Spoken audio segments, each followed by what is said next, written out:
we live in really interesting times when it comes to truthfulness, and you've, sort of built your brand and, the sort of fan base you have around this sort of radical honesty, authenticity. And well, now, I wrote one book called Lying, where I look at the ethics of lying, Right. Yeah. And you now have a president who lies from time to time, yeah. Well, and it seems like, and I'm not sure what your perception of it is, of Trump, but I can't decide if he's trolling everybody. In other words, he's aware that he is a caricature and he's lying and trolling people in order to distract them and for some actual strategic reason to just make all truth indecipherable, and so his truth just slides through, or if this person is mentally unstable or a pathological liar. Right. When you look at how he was elected, and then what we've seen here, we're literally in the first week of his tenure, what do you think is going on in his mind? And America is now trying to parse out what is the truth, and can the New York Times say that he's lying or not? It's a big controversy. It doesn't seem like it needs to be a big controversy. Facts are facts. Global warming is global warming.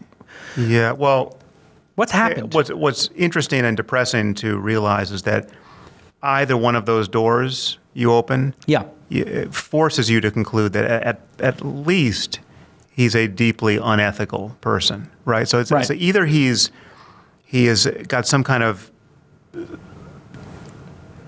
irrepressible commitment to, he's got some kind of narcissistic personality disorder, which is leaking out into the world in the form of this compulsive lying, right? Lying on a scale and at a velocity that we have never seen before, and lying in ways where there's not even a pretense that he will be believed, right? It's like it's a complete repudiation of the expectations of any audience. Like, the example for me that was most striking, I think it was during the second presidential debate, and he had recently tweeted about the beauty pageant contestant. He said he told his followers to go look for her sex tape. It was a sex tape that doesn't exist. And Anderson Cooper asked him in the debate about, was this presidential? Or explain yourself here. You tweeted about a sex tape that doesn't exist. Right. And Trump said, never happened. Right. And then just tried to move on. And Anderson said, no, listen, everyone saw that tweet. Right. He said, never happened. And then, at that moment, I thought Anderson Cooper just failed to be the journalist he should have been. He should have just turned to camera and said, okay, we've got 90 minutes for this debate, but we're stopping. We'll stop here because we have one person who's just simply lying to all of America right now. So you had to go to the mat at that moment, and he didn't do that. But when you think of it from Trump's side and the side of his fans, there was literally no one in the world who believed him. Like even his most rabid fan knew that he had tweeted about that sex tape. Right. So there was just this is not the way normal liars function. Normally when you're lying, you are inserting a lie into the space provided in such a way as to keep everything else aligned with the expectations of your audience so that it can be believed, right? This was just... A lie is crafted, right? Yes. This is just a steamrolling over everyone's consensus reality. Broke all records at his inauguration when clearly there's verifiable data that you did not. Yeah, exactly.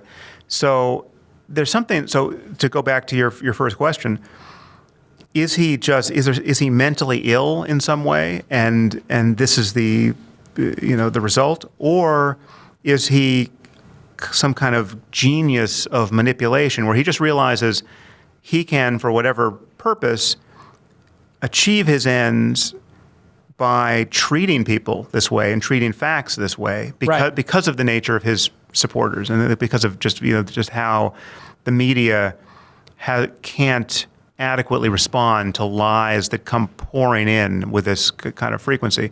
And so I don't know which of those is true. You sort of hope that he's a pragmatic kind of genius of manipulation who's not ideological. This is when you think of why someone like Peter Thiel supports him.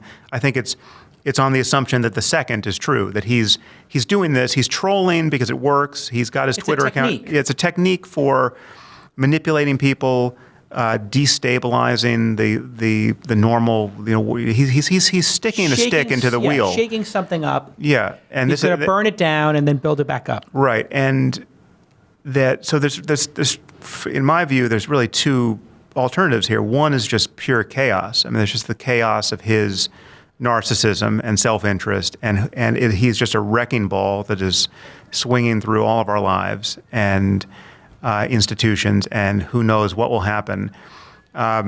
Or he is, let's say, behind closed doors, much smarter than he seems. Yes. My favorite video platform is back as a partner here at This Week in Startups. You know I love and use Wistia all the time. Go to thisweekinstartups.com and you will see the amazing Wistia videos in beautiful, beautiful HD and without all the cruft and crud that other video platforms put around videos to make them disgusting and unwatchable and to just pummel you with marketing. You hate it, don't you? I do too. Video is critically important. Listen, you're listening to my voice right now. You understand video is where it's at.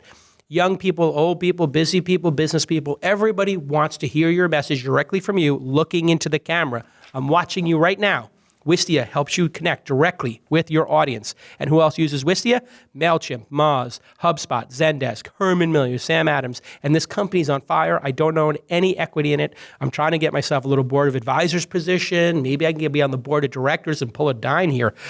330,000 user accounts, and I have no equity in this company. I'm just dying inside.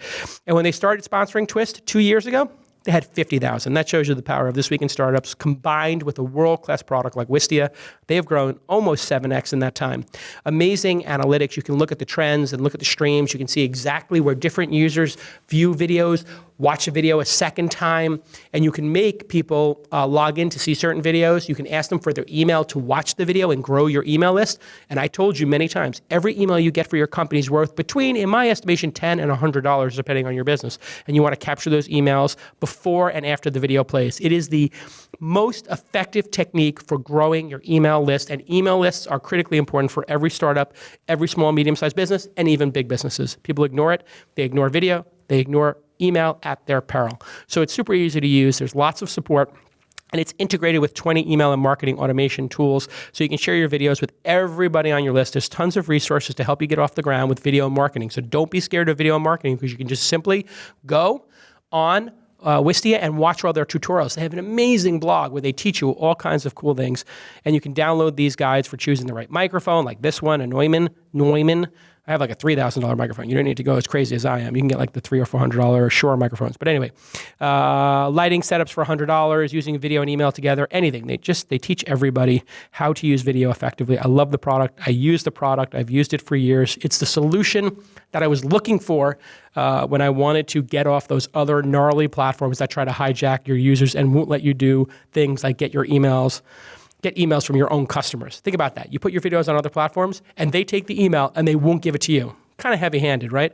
You don't want to be on other video platforms. You want to have somebody in your corner, and Wistia is in your corner.